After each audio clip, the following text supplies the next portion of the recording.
ইখতিলাফান কাসীরা। আমার সাহাবীরা শোনো, আমার পর তোমরা যারা দীর্ঘ হায়াত পাবা, আমার পর তোমরা যারা বেঁচে থাকবা, দেখবা কিছু মানুষের আবির্ভাব ঘটবে, তারা বেদাত আবিষ্কার করবে, এই বেদাতে সুন্নাতকে ডুবিয়ে ফেলবে। তখন তোমাদের কাজ কি জানো? তখন তোমাদের কাজ আমার সুন্নাতকে আঁকড়িয়ে ধরে রাখা। কার সুন্নাত? নবীর সুন্নাত।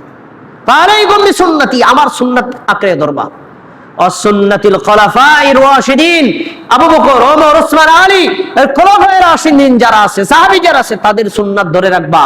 তাহলে বেদাত থেকে বাঁচার, গোমরাহি থেকে বাঁচার 1 নম্বর পথ নবীর সুন্নাত ধরে রাখা। 2 নম্বর পথ সাহাবীদের সুন্নাত ধরে রাখা। এই পথ থেকে সরে গেছে যারা, গোমরাহ হয়েছে তারা। কিভাবে ধরে থাকবেন? আমাদের নবী একটা উদাহরণ দিয়েছে। কিভাবে ধরবা? তোমরা ধরবা বিন্নাওয়াজিসি, মারির দাঁত দিয়ে কামড় দিয়ে ধরবা। সামনের দাঁতের শক্তি কম, মারির দাঁতের শক্তি বেশি। আমরা যখন হাড়ের মাংস খাই তখন কিন্তু আমরা মারির দাঁতটাকে ব্যবহার করি। এ কথা নবী কেন বলেছেন? এই জন্য বলেছেন সুন্নাতকে এমন ভাবে ধরবা, কোন বেদাতি যদি তোমাকে বেদাত থেকে 100 পরিমাণ সুন্নাত থেকে সরাতে না পারে। সুন্নাত বুঝছো, সুন্নাতের উপর অটল থাকতে হবে। সুন্নাতের উপর অটল না থাকলে এক সময় তোমাকে গোমরাহি পেয়ে বসবে। এজন্য রাসূল সাল্লাল্লাহু আলাইহি ওয়াসাল্লামের সাহাবীদের সুন্নাত, তাবেঈদের সুন্নাত, এই সুন্নাতগুলো যদি বুঝতে হয় আহলুল হাদিসদের কাছে আসতে হবে, কারণ তারাই বেদাতকে বর্জন করে, তারাই সুন্নাতকে আঁকড়ে ধরার পরামর্শ দান করে। ভাইরা আমার, অনুরূপভাবে রাসূল সাল্লাল্লাহু আলাইহি সাল্লাম আমাদেরকে একটা ওসিয়ত করেছেন। ওসিয়ত করেছেন কি? সেই ওসিয়তটা হলো যে একটা সময় ইহুদিরা 71 দলে ভাগ হয়েছিল। একদল জান্নাতে, বাকি 70 দল জাহান্নামে। খ্রিস্টানরা 72 দলে ভাগ হয়েছিল, 71 দল জাহান্নামে, এক দল গিয়েছিল জান্নাতে। অচিরে আমার উম্মতে মুহাম্মাদি কয় দলে ভাগ হবে? 73 দলে। আর এই 73 দলের মধ্যে 72 দল যাবে জাহান্নামে, একটা দল কোথায় যাবে? জান্নাতে। এখন সাহাবীরা জিজ্ঞেস করছেন, আল্লাহ রাসূল, এই দল কারা? জাহান্নামীদের জানার আমাদের কোনো দরকার নাই, কারণ জাহান্নামে যাওয়ার আউস আমাদের নাই। আমরা চাই জান্নাতে যেতে। আল্লাহ নবী আমাদেরকে বলেন তো জান্নাতি কারা, তাদের চেনার লক্ষণটা কি? তাদের গায়ে, কপালে, জুব্বায়, টুপি, পাঞ্জাবিতে, পাগড়িতে লেখা থাকবে না। বোঝার উপায় কি? বুঝার উপায় হলো নবী সাল্লাল্লাহু আলাইহি ওয়াসাল্লাম বলছেন, শোনো, যারা আমি নবীর অনুসরণ করে আর আমার সাহাবীদের অনুসরণ করে, মা আনা আলাইহি ওয়া সাহাবী, আমি আছি যেই পথে আর আমার সাহাবীরা আছে যেই পথে, এই পথের পথিক যারা, এই আকীদা পোষণ করে যারা, এইভাবে আমল করে যারা, এইভাবে দ্বীনের দাওয়াত যায় যারা, এইভাবে দ্বীনের প্রচার করে যারা, এরাই হলো জান্নাতি। তোমরা তাদেরই অনুসরণ করবা।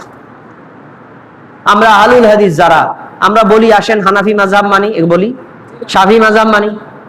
আবার দুঃখজনক বিষয় হলো এই সালাফ বেদাতীদের থেকে আলাদা করার জন্য আমরা নিজেদেরকে সালাফি বা আহলুল হাদিস বলে পরিচয় দেই।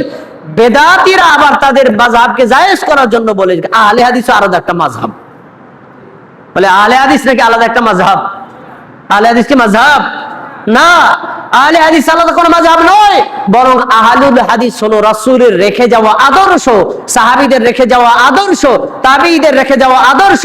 রাসূল সাল্লাল্লাহু আলাইহি ওয়াসাল্লাম বলেন এই আদর্শের ধারক বাহক কিয়ামত পর্যন্ত থাকবে। বেদাতীরা যতই তাদের বিরোধিতা করুক, তাদের বিরুদ্ধে যত মিথ্যা অপবাদ দিক, আল্লাহ তাদেরকে হকের উপর রাখবেন। বেদাত তাদেরকে কখনো ক্ষতি করতে পারবে না। তাই ভাইরা আমার, আহলুল হাদিস এটা নির্দিষ্ট কোনো মাযহাব নয়, নির্দিষ্ট কোনো ব্যক্তির অন্ধ অনুসরণ নয়, বরং রাসূল সাল্লাল্লাহু আলাইহি ওয়াসাল্লাম যেভাবে ধর্ম পালন করতেন, আল্লাহ যেভাবে শিক্ষা দিয়েছেন, সাহাবীরা যেভাবে ধর্ম পালন করতেন এবং শিক্ষা দিয়েছেন, ওইভাবে ধর্ম পালনের পিওর রূপ হলো আহলুল হাদিস।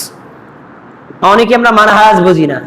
জোরে আমিন বললে মানহাজ হয়ে গেল, বুকের উপর হাত বাঁধলে মানহাজ হয়ে গেল না। জোরে আমিন আর বুকের উপর হাত বাঁধা এটা হলো বাহ্যিক কয়েকটা লক্ষণ। প্রকৃত লক্ষণ হলো যখন আপনি একজন আহলুল হাদিস হবেন, আহলুল হাদিসের আকীদা মানহাজের অনুসারী হবেন, তখন যত বাতিল ফিরকা আছে সবগুলোকে ত্যাগ করতে হবে।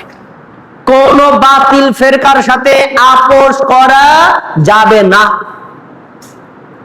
আপোষহীন ভাবে যদি হকের উপর থাকতে পারেন, তাহলে আপনি ইসলামের প্রকৃত অনুসরণ করতে পারবেন, না হলে আপনি প্রকৃত অনুসরণ করতে পারবেন না। সব শেষ দুইটা কথা বলে হাদিসটা আমি আলোচনা খুতবা শেষ করছি। রাসূল সাল্লাল্লাহু আলাইহি সাল্লামের একজন সাহাবী তিনি বলছেন, লা তুকাল্লিদু দীনাকুম রিজাল, তোমরা ধর্মীয় ব্যাপারে কোন ব্যক্তির অন্ধ অনুসরণ করবা না। দিনের ব্যাপারে, দুনিয়ার ব্যাপারে করা যায়, কিন্তু ধর্মীয় ব্যাপারে করা যায় না। দুনিয়ার ব্যাপারে যেরকম আমরা ক কে ক বলি, খ কে খ বলি, এ কে এ বলি, বি কে বি বলি না, তাই না? আচ্ছা, এ রে এ বলবো কেন, বি বলি। কিন্তু আমরা এখানে তাকলিদ করি, কার? ভাষাবিদদের তাকলিদ, ভাষাবিদদের তাকলিদ, তাই না? এখন এই জায়গায় যদি আপনি তাকলিদ করেন, আপনার ঈমান কমবেও না বাড়বেও না, এটা দুনিয়াবী বিষয়। কিন্তু ধর্মীয় ব্যাপারে কোন ব্যক্তির তাকলিদ, অন্ধ অনুসরণ করা হারাম। ধর্মীয় ব্যাপারে একজন মাত্র ব্যক্তির তাকলিদ করা যাবে। ইমাম মালিক রাহিমাহুল্লাহ বলেছেন, এই শোনো, এই পৃথিবীতে যত মানুষ আছে প্রত্যেকটা মানুষের কিছু কথা মানা যায় আর কিছু কথা ছাড়া যায়। একজন মাত্র ব্যক্তি আছেন, তিনি কে বলেন তো? মুহাম্মদ সাল্লাল্লাহু আলাইহি সাল্লাম। তার কিছু কথা মানবেন আর কিছু কথা ছাড়বেন, এটা হবে না, তাহলে আপনি মুমিন হতে পারবেন না। তিনি কে? হাযা সাহিবুল কবর, তিনি হলেন এই কবরের অধিবাসী নবী মুহাম্মদুর রাসূলুল্লাহ সাল্লাল্লাহু আলাইহি সাল্লাম। তার একটা কথা মানবা আর একটা কথা ছাড়বা, তাহলে তুমি প্রকৃত মুমিন হতে পারবা না। নবী যা বলেছেন, যা করেছেন, পৃথিবীর যে কোনো মানুষের বিরুদ্ধে যা তাই মানতে হবে, তাহলে তুমি প্রকৃত মুমিন। তাহলে তাকলিদ করা যায় কার? মুহাম্মদ সাল্লাল্লাহু আলাইহি ওয়াসাল্লামের। এছাড়া আর কোনো তাকলিদ করা যাবে না।